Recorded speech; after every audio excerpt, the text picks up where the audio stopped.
And this man ran back in his room, came back with a Uzi, fool. With a Uzi and put that thing to my head, bro. I couldn't do nothing but put my hands up, fool. You know everybody, you know my whole family. The whole team. God. 100. 100. Double salute. Wildlife 100. Wildlife 100. I've been in the trap every day, I don't get much sleep. Wildlife 100. Something so real, so real, you can feel it in your knees. I need something like you, do you need someone like me? What's moving, everybody? Hey, man, you already know what's going on, man. Today, I'm back with another crazy story. Hey, man, I got The Day I Became the Plug Part 4. Y'all drop Part 4 in the comments, so I'm just here to, I'm just here to deliver. But just a little quick run back, cause I ain't gonna leave y'all waiting too long. Where we ended Part 3 was basically I had came home from school and me, Chop, and my sister was held up in the apartment, bro. Chop had a big 357 on him, and we was looking out the window because the police was going inside a car that Chop had just stole, right? This man just so happened to park like parallel to where our apartment was. You remember I told y'all I was standing in the trap. So it was a lot of stuff like this going on in this specific apartment. This just so happened to be one of the craziest things, Them folks, he had stole a all-white BMW twice. And the second time he stole it, they caught him. Well, they ain't necessarily catch him, but they tried to catch him in traffic, and he went on a high-speed chase, and he ended up in our complex. Now, when he ended up in our complex, he didn't initially park right in front of our door. He parked somewhere else. He just hid the car. Later on the next day, he ended up pulling up and visiting my sister, so he parked parallel to where the apartment was. I guess he thought the heat was off of him. So when he parked the car, as I told y'all, I was coming home from school.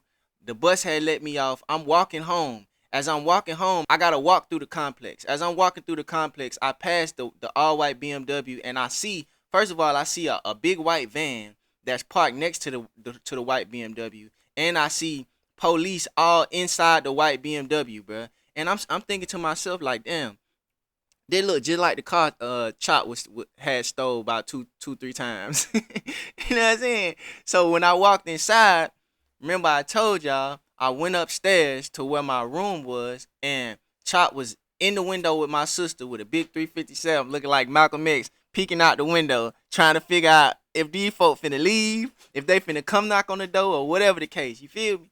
So now we bombarded in the room for real. We don't know what to do. I told him to run out the back door. He felt like they had the spot surrounded, so he wasn't sure if he could run out the back door, and that's just what it was. We sat there for a little minute, and remember I told y'all, they got to pulling paperwork out of the BMW, right? Come to find out, this man Chop, fool, went to Metro PCS in a stolen car and then got a phone in his name, bruh. And they done pulled out the paperwork to the phone, fool. When they pulled out the paperwork, he was upstairs. He was upstairs with us, like, just cussing, just tripping. And I'm like, bro, what's up? And that's when he told me he got the Metro PCS phone, and and they just uncovered the paperwork and all that. So basically, they knew his name. So with that being said, at this point, they had a suspect, right? Or at least that's what we thinking. So we sat there for a couple hours, bro, just hoping it, because we sat there long enough for these folk to investigate the entire car, investigate the entire scene, get the car towed away and all that. By this time, my mama had done came home, right? My mama came home, and now she's upstairs with us trying to figure out what's going on. Now, my mama, she wasn't necessarily new to all of this stuff either. At this point, she already knew where we had them moved into. It was just what it was. You know what I'm saying? Like, folks was getting in trouble. It just became a normal thing in this place, right? So where we were staying at. So she came upstairs and she asking, what's going on? You feel me? What's happening? All these police officers outside.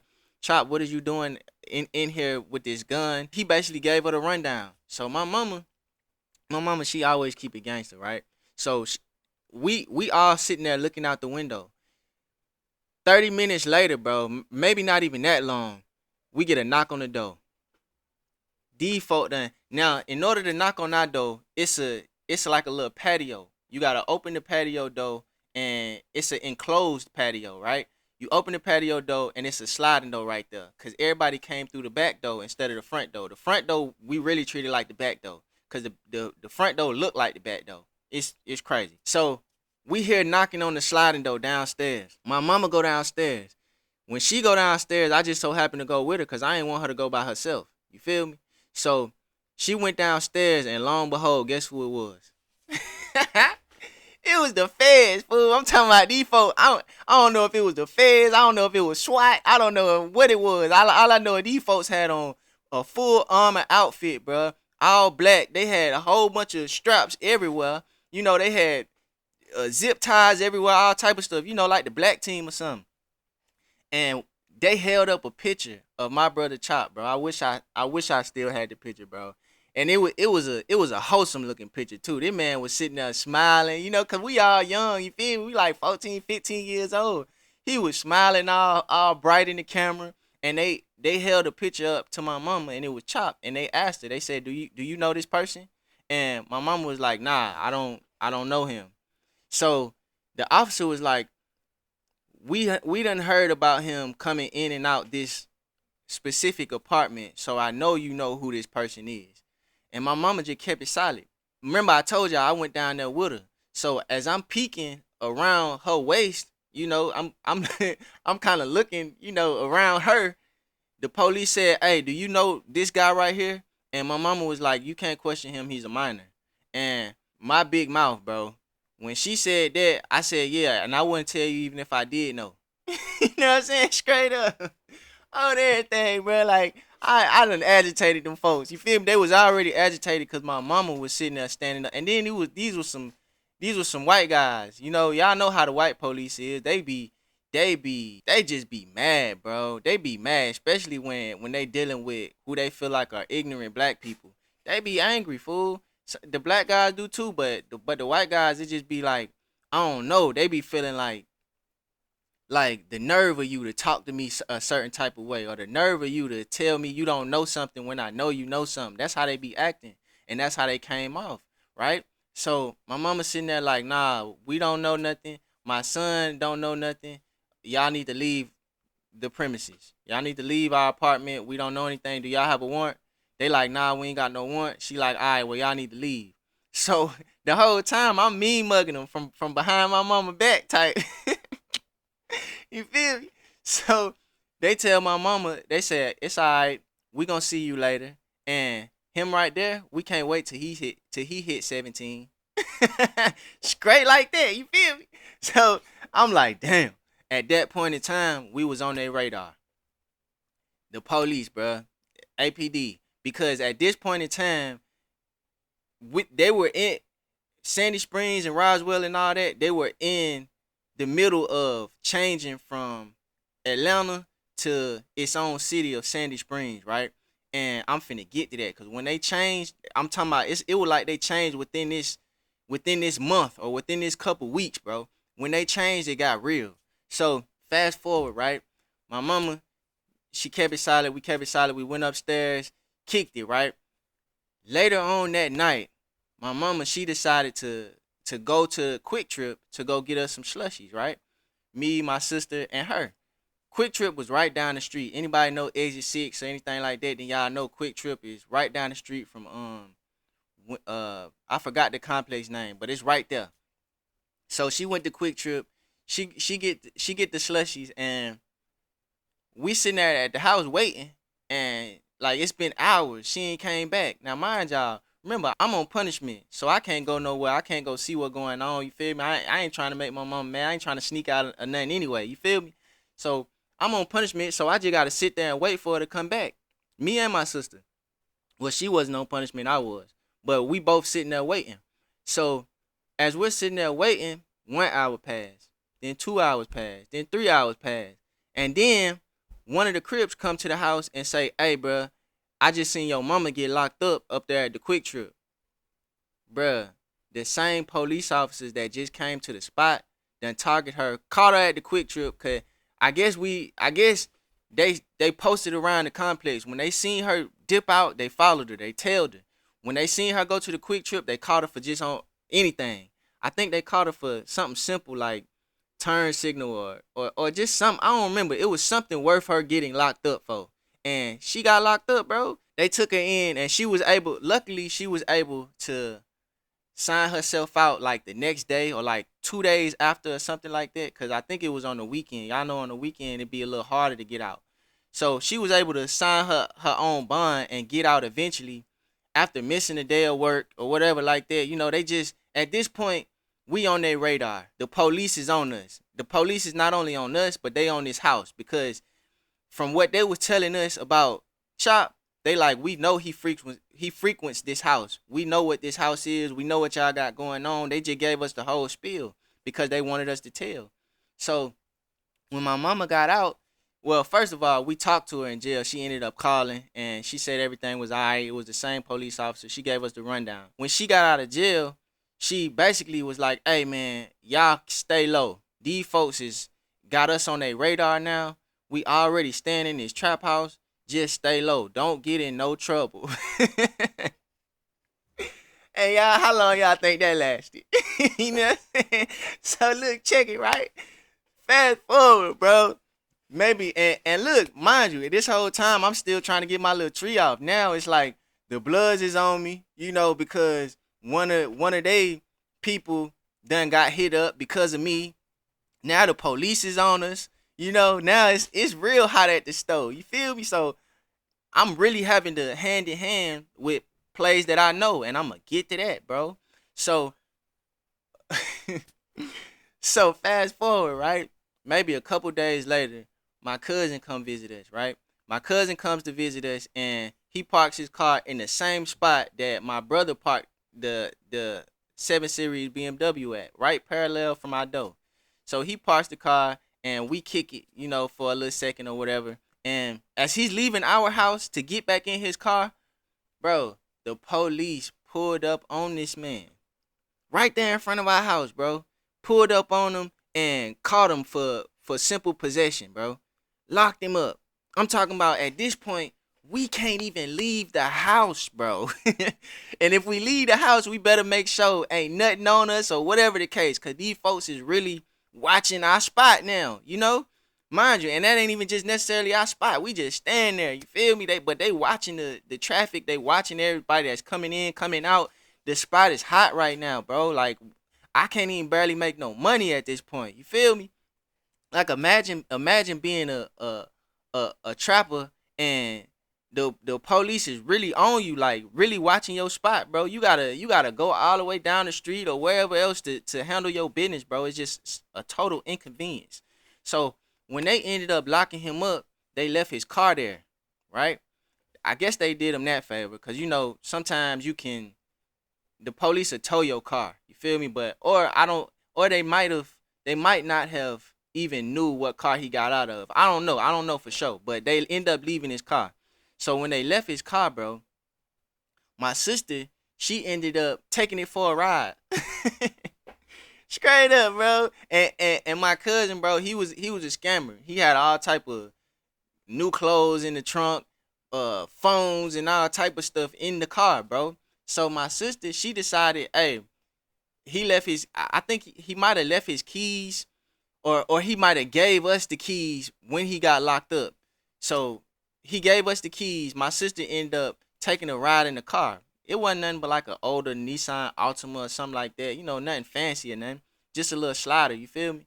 So my sister, she get to riding around. She moving like Chop at this point. You feel me? She in a stolen whip, pretty much. You know what I'm saying?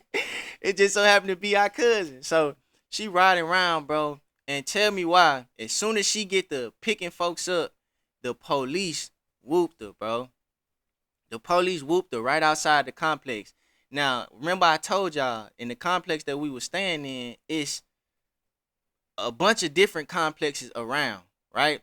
So our complex is probably around maybe four different complexes that are almost connected. They almost look connected, you feel me? And then you go further down the street, it's a complex here, complex there. That whole street was just full of complexes. So she just so happened to be done to have them pulled up to a complex that was connected to ours, right there at the gate. So she pulled up the police got behind her. She went through the gate anyway. When she went through the gate, she like, her plan was just already to run. Cause she ain't got no license. This ain't her car. She don't know if the car is even legit. You know, she just don't know. So her plan was to run. Mind you, she got two of her friends in there, two little chicken heads. Two little hood rats with her, you feel me? They in the whip, and she get in the complex next to ours, and she ended up going to the bottom of the complex. When she went to the bottom of the complex, it's this big old field, right?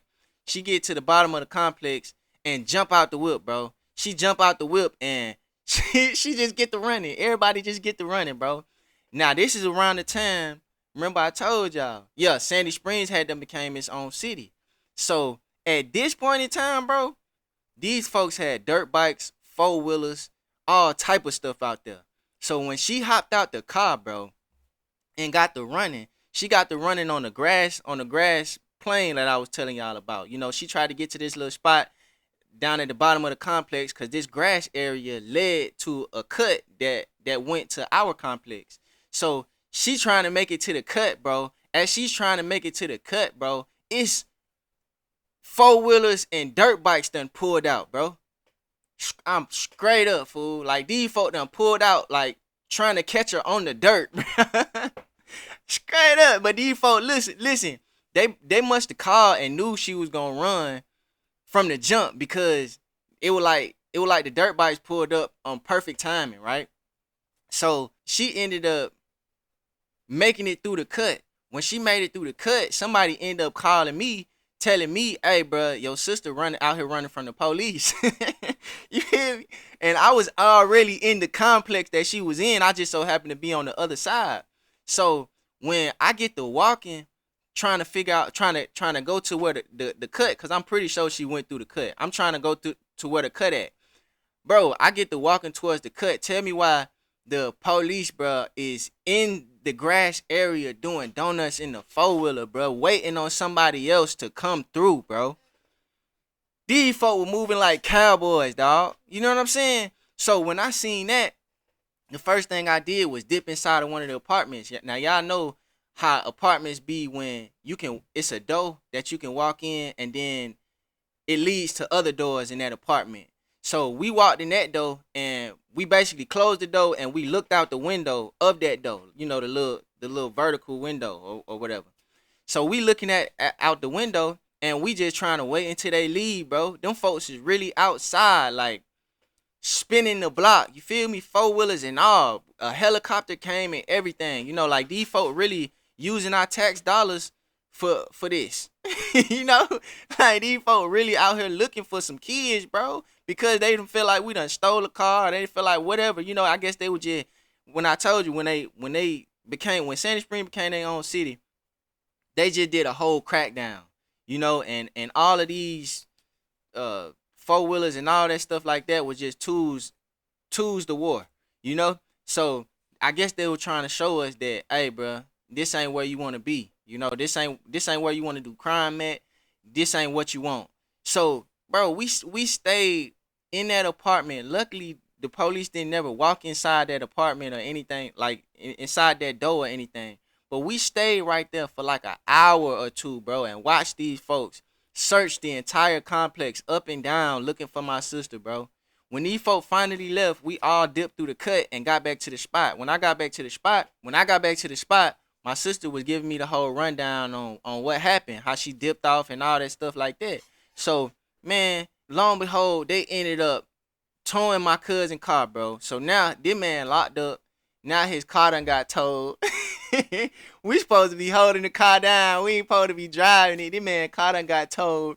Now, he don't know when he coming home because he had already had a warrant or something like that. You know, they was holding him for whatever other reason. But now it's like, it's just hot. It's just hot as ever now. You feel me? But the best thing about it was everybody ended up getting back to the trap without them necessarily seeing us get back to the trap. It was so much commotion going on in this other complex, they didn't necessarily know where it was coming from. And that cut, they didn't necessarily know that cut for real, you know? So we got off on them on that instance. Man, and still to this day, bruh, Still to this day, I feel bad about that because I'm like, man, we weren't supposed to run off with this car. I didn't run off with it. It was my sister, but what she do, what I do. You know what I'm saying? We rock with each other like that. You feel me? But it made me feel bad, but it is what it is. So fast forward. Remember, I told y'all I'm still selling tree. I'm still trying to. You feel me? So one of the guys that was frequenting the spot, mind you, we don't know. All right, the car gone. My cousin locked up. We waiting for that outcome. We don't know what's finna happen. We noticed the car gone.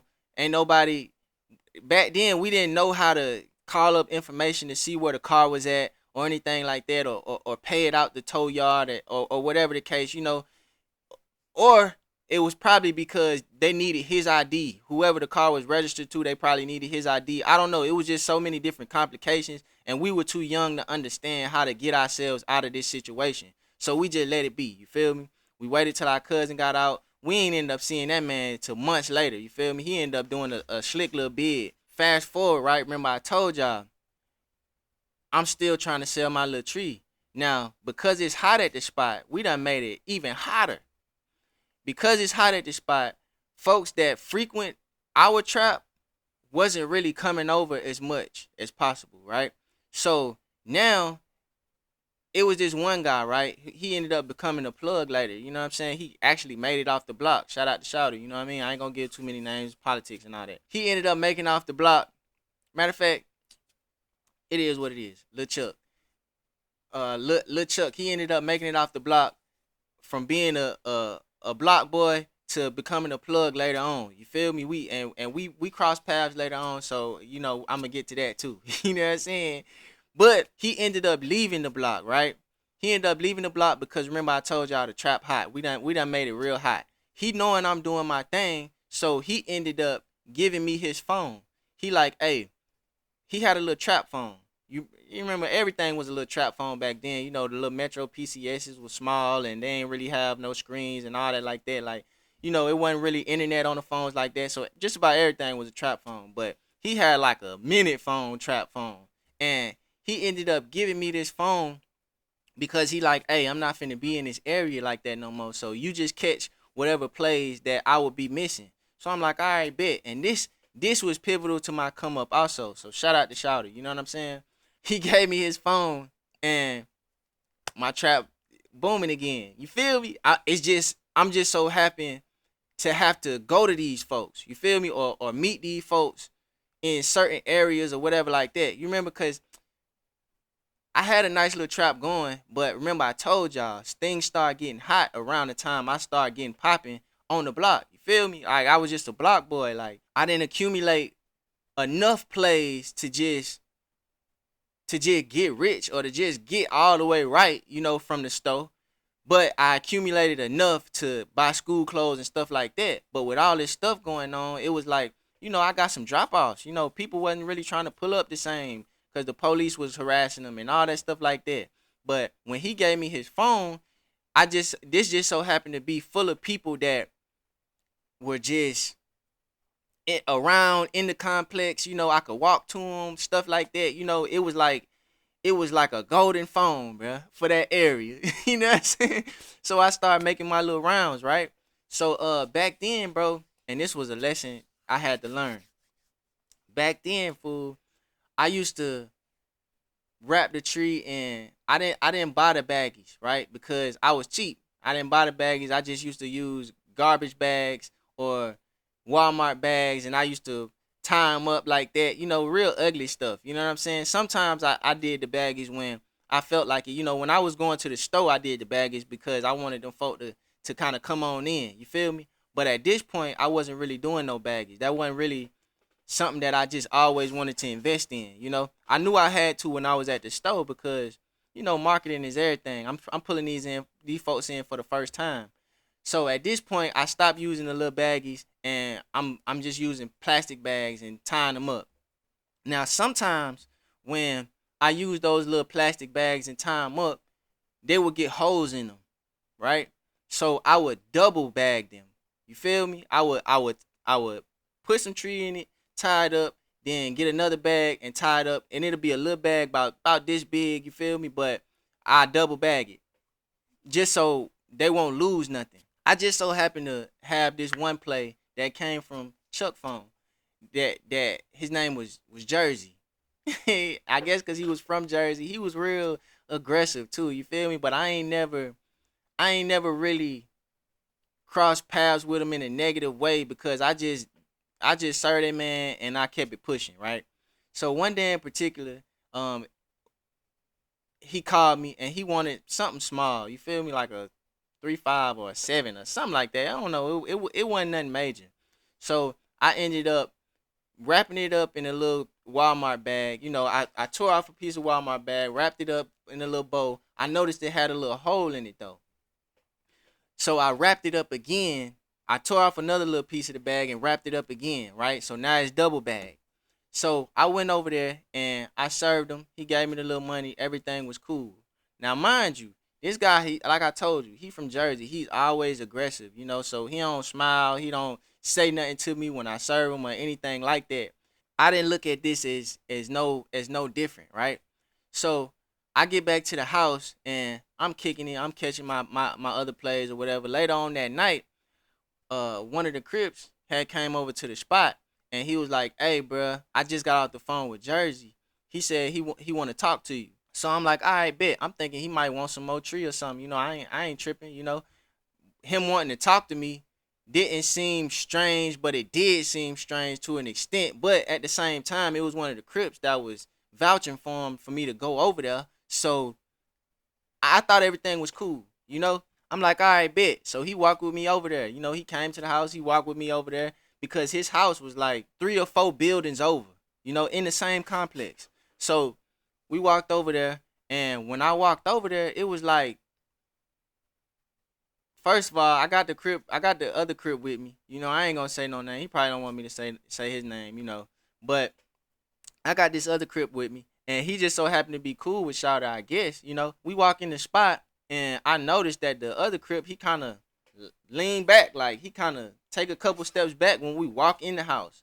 So, when we walk in the house, Jersey doing a whole lot of talking. You feel me? Like a whole lot of aggressive talking. Now, remember I told y'all, he don't really do too much talking when I see him. This was rare for me to see. But it seemed like he might have been high or he might have been drunk or something like that. And he was just talking in subliminals, bro. Just talking. Wasn't even looking at me. Just pacing. Just talking in front of me, right? So I'm like, okay, hey, so what's going on? What you need? So this man started, I don't know if he just snouted something, but this man felt like he was Scarface or something. This man said, "I don't like when people play with my money." You really, mind you, he ain't looking at me, cuz. He just walking from side to side in front of me. Mind you, I'm in his house, bro. At the front door. And he walking, he pacing, he like, "I don't like when people play with my money. I don't like when little niggas act like they bigger than the program." And he just saying a whole bunch of subliminal stuff. You feel me? So I'm like, "Hey, bro, what you saying?" Bro, this man turned to me and he said, "Bro, why you short me on that last pack?" I said, "What you talking about? I ain't shout you. You feel me? I don't never shout nobody. That ain't something that I do, He was like, "Bro, you shouted me. I know you shouted me because you double bagged the bag. Why would you put 2 bags in the bag, bro, if you didn't shout me?" Mind you, he's still pacing. You feel me? He ain't even looking at me. He like he the Godfather or something. You feel me? I'm like, fool, I'm trying to explain that I do the double bags because of, the rips in the bags or whatever the case like that. He ain't trying to hear it. He done cut me off. He's still talking, going from the left to right. You think you bigger than the program. You think you this, that. You feel me? And the whole time, this Crip done brought me over here. I'm thinking we all cool. This man ain't saying nothing, bro. He just in the back, just chilling. You feel me?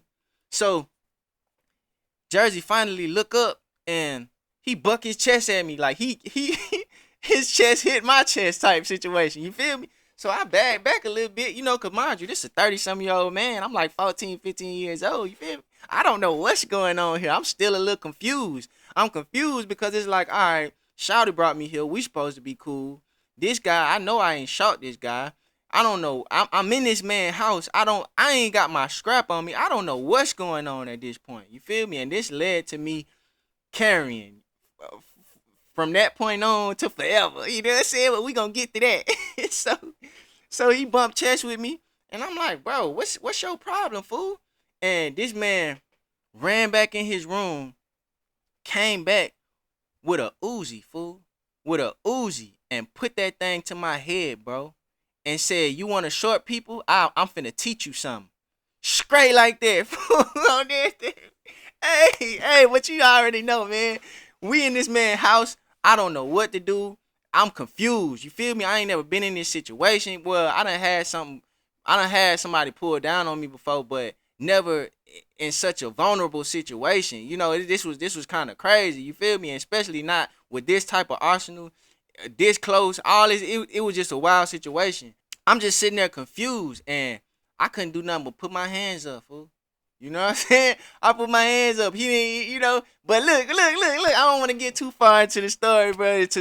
Y'all drop part 5, bro. Drop part 5 in the comments, and I'm gonna give y'all part 5. You feel me? Some of y'all, this when it get real. You know what I'm saying? This when it get real, for real. Cause mind you, me staying in this trap house, bro.